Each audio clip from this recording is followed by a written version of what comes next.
Her attention turned to the undoing of Maeonian Arachne, who, it was said, accepted praise that set her above the goddess in the art of weaving, a girl renowned not for her place of birth nor for her family, but for her art.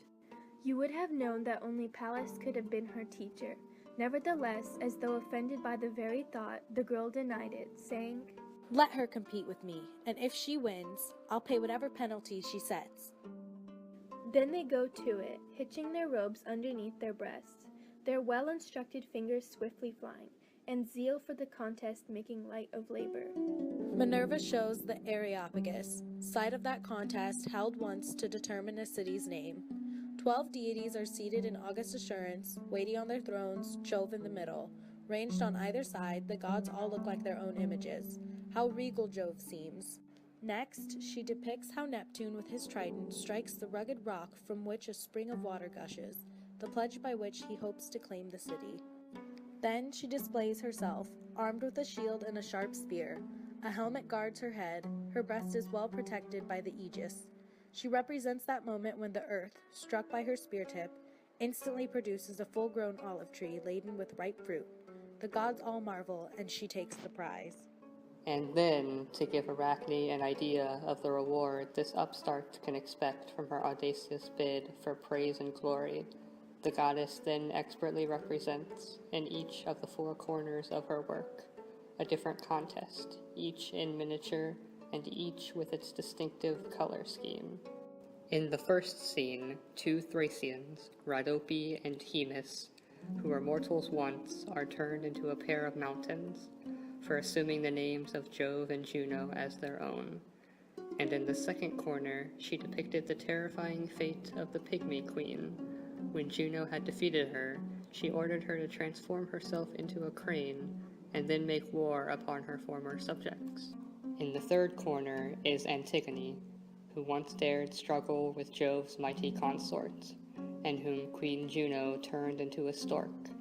Not Ilion, nor Laomedon, her father, could save the girl. She put white feathers on, and now applauds herself with clacking beak. The final corner shows a grieving man, Cinyras, clinging to the temple steps that used to be the limbs of his own daughters, and weeping what appear to be real tears. Arachne shows Europa tricked by Jove, in semblance of a bull upon the sea, and done so naturally you would have thought the bull and the waves he breasted were both real. The girl seems to look back at her lost land, cries out to her companions, and withdraws her feet in terror from the surging flood. Astery is shown in an eagle's grip, and Leda lying under a swan's wing. Arachne shows how, in a satire's guise, Jupiter fills Antiope with twins. How, as Amphitryon, he hoodwinked you, Alcmena, and how Danae was deceived by a golden shower, Aegina by a flame, how Mnemosyne was cozened by a shepherd, and Proserpina, child of Demeter, was ruined by a many-colored serpent. And she depicted you as well, Neptune, transformed into the fiercest-looking bull with Aeolian maiden Canace. As Enipeus, you were shown begetting Otos and Ephialtes, the Aloidae, and as a ram, deceiving Theophany, immortal Demeter, the golden-haired and infinitely mild mother of grain, knew you as a horse, while to Medusa, mother of Pegasus, you seemed a bird.